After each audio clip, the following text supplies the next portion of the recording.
Rendez-vous. C'est tout ce qu'il vous reste à faire. Rendez-vous. Des appels au génocide. Ils sont tombés sur la tête. Vous n'aurez pas mon 100 millions de dollars. Cruel, horrible, inhumain. Qu'est-ce que c'est que ça? Un politologue, pas comme les autres. Loïc Tassé. Loïc, bonjour. Bonjour, Benoît. Merci de nous avoir accommodés, là. Monsieur Jedwab était juste disponible à cette heure-là.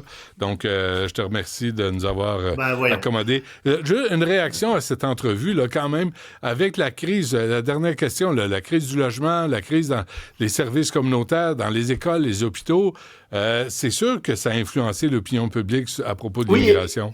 Et ça va continuer à le faire, parce que M. Jedwab disait que le gouvernement fédéral avait diminué de 20% l'immigration, allait le faire, mais ça veut dire que on va passer de 1 300 000 à 1 40 000. Ben oui. Mais ça fait pas une grosse différence. Ben non. Puis donc avec tous les illégaux, etc. Et tu remarques bien que les gens ne sont pas contents que les illégaux, donc qui sont contre la loi, restent ici. La loi s'applique pour tout le monde, normalement. Mm-hmm. Et c'est tout à fait normal. Il y a pas à jeter des hauts cris pour ça. Je trouve que ce sont des réactions saines d'une population qui dit non, si vous faites quelque chose d'illégal, vous payez pour. Et en l'occurrence, vous n'avez pas le droit de rester ici. Donc, vous sortez. Et pour le reste, oui, on a beaucoup trop d'immigrants maintenant et ça a un poids énorme sur nos logements, sur nos écoles, sur nos hôpitaux. C'est pas contre les immigrants, c'est juste occupons-nous bien des gens qui sont ici, y compris des nouveaux immigrants qui viennent d'arriver, avant de commencer à vouloir en accueillir d'autres. Il y a pas de quoi fouetter un chat avec ça. Mais tu sais, t'as de bonnes âmes qui disent qu'est-ce que c'est que ça, c'est du racisme. Non, ça s'appelle charité bien ordonnée commence par soi-même. Ouais. Non, mais les accusations de racisme, ça va bien faire. On est écœuré de l'entendre, ça fait longtemps.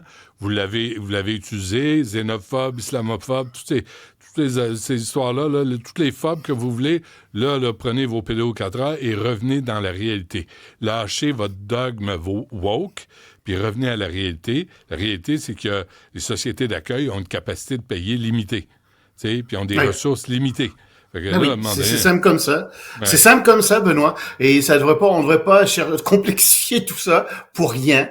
C'est juste ça, la réalité. Et si on s'en tient à la réalité, aux chiffres, aux faits, il n'y a pas de quoi fouetter un chat encore. Quoique, ouvrir la porte à 1 million d'immigrants de plus, oui, c'est un problème. C'est une augmentation de près de 3% de la population. Ça veut dire 3% de personnes de plus qui vont chercher des logements, 3% de personnes de plus qui vont vouloir envoyer leurs enfants à l'école, 3% de personnes de plus qui vont rentrer dans les hôpitaux.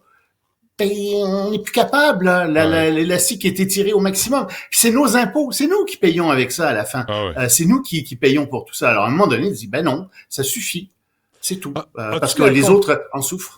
As-tu l'empathie pour Justin Trudeau ces temps-ci, toi? Quel con. Excuse-moi, mais vraiment, là, il a vraiment fait une bêtise incroyable. Tu sais, puis je t'entendais dire tour. Non, il a voulu écrire fool. Non. Tour, c'est un mot qui existe en anglais. C'est du slang britannique. J'ai cherché la définition sur Google et ça se dit, je te le traduis, une insulte généralement appliquée aux hommes.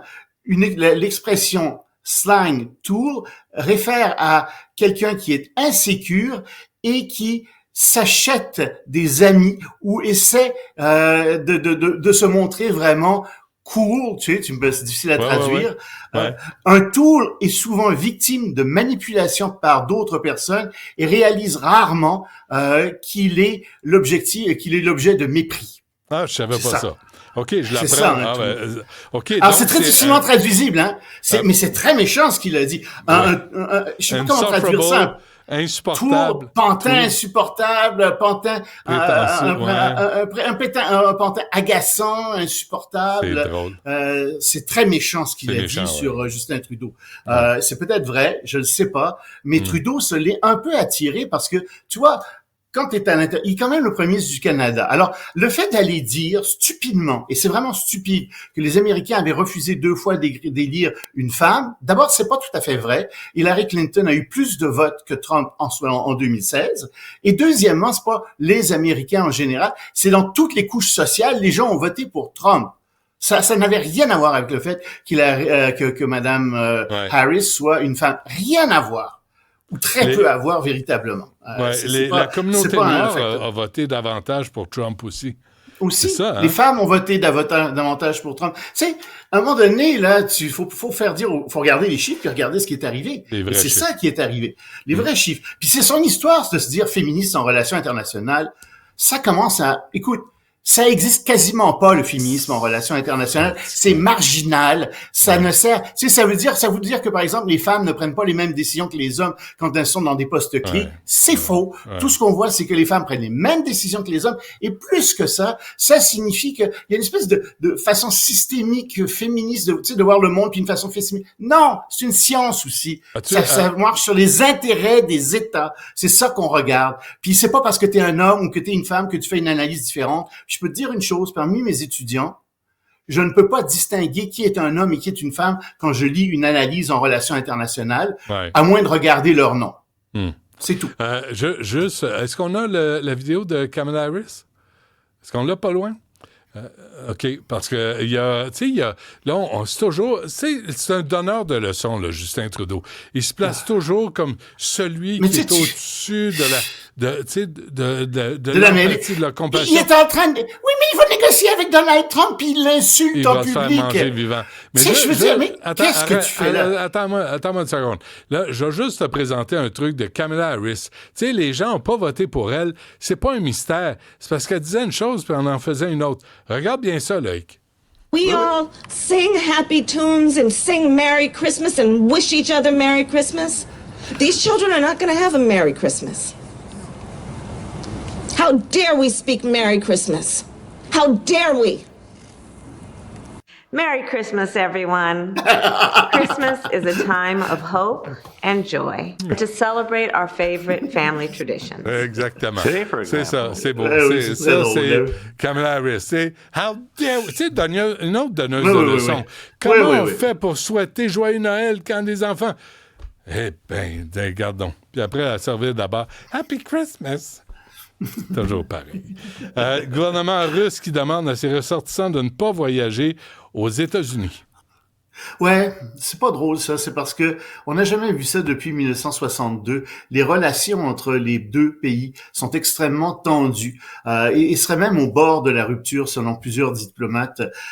Donc on demande aussi la Russie demande aussi à ses citoyens d'éviter des pays de l'Union européenne, d'éviter le Canada.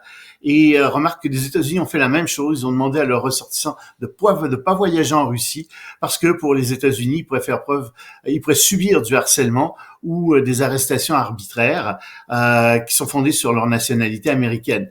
Donc c'est juste un marqueur, encore une fois, de la détérioration des relations entre la Russie et les États-Unis. On n'a jamais vu ça depuis 1962. Donc, les négociations avec l'Ukraine, ça part de très, très loin. Bon, c'est pas agréable pour 2025, remarque, là, mais bon, c'est la réalité. On vit dans la réalité, nous autres. On vit pas avec les licornes comme Justin Trudeau. Non, on regarde les chiffres, on regarde les faits, on regarde qui dit quoi, ce qu'ils font exactement. C'est ça qui compte. On écoute ce qu'ils disent, mais on regarde ce qu'ils font surtout. Ouais. En Roumanie, là... Oh, mais ça, c'est très court, mais c'est pour te dire qu'en Roumanie, tu sais que ça va vraiment pas bien depuis que les élections législatives et présidentielles ont été annulées par la Cour suprême, parce que justement, il y a la Russie et la Chine qui sont accusées d'avoir trafiqué les élections à travers les réseaux sociaux. Et donc, on vient d'apprendre, en fait, que il y a 4 grands partis pro-européens qui viennent de s'associer aux prochaines élections. Donc, ça devrait leur donner pas mal de chances de gagner. Ça devrait faire en sorte que la Roumanie va retrouver un président et probablement aussi une assemblée législative qui vont être pro-européens. Et l'attribution, je suis tellement d'accord avec toi, de la Coupe du Monde à l'Arabie Saoudite. Écoute, on en parlait de l'Arabie Saoudite avec Macron qui allait visiter l'Arabie Saoudite la semaine dernière. Puis je te disais combien c'était scandaleux, qui se faisait acheter pour une poignée de dollars.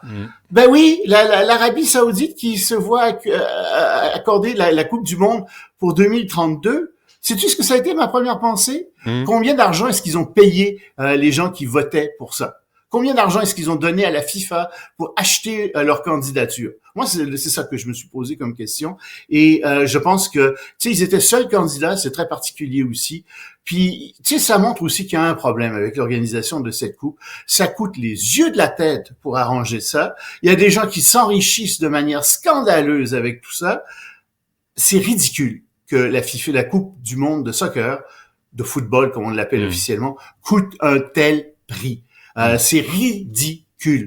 Et il y a d'autres façons de faire. Ça pourrait coûter moins cher. Il y a plusieurs pays qui pourraient le présenter. Mais non, on fait pas ça. Et plus que ça, la FIFA, ce qu'elle fait, c'est qu'elle adoube d'une certaine manière, elle consacre l'Arabie Saoudite, qui est une théocratie totalitaire, islamiste, qui mérite absolument pas de cette coupe-là. C'est assez répugnant. Vraiment. Ah, mais on l'a eu au Qatar, pourquoi pas l'Arabie Saoudite? C'est aussi répugnant au Qatar. C'est pareil. pareil, ouais. Mais il y a des gens qui vont faire des heureux à Noël grâce au pot de vin qu'ils auront reçu de l'Arabie Saoudite. Ça, on les félicite. Très certainement. Très certainement. Merci, Loïc. On se reparle demain. Salut, Edmond.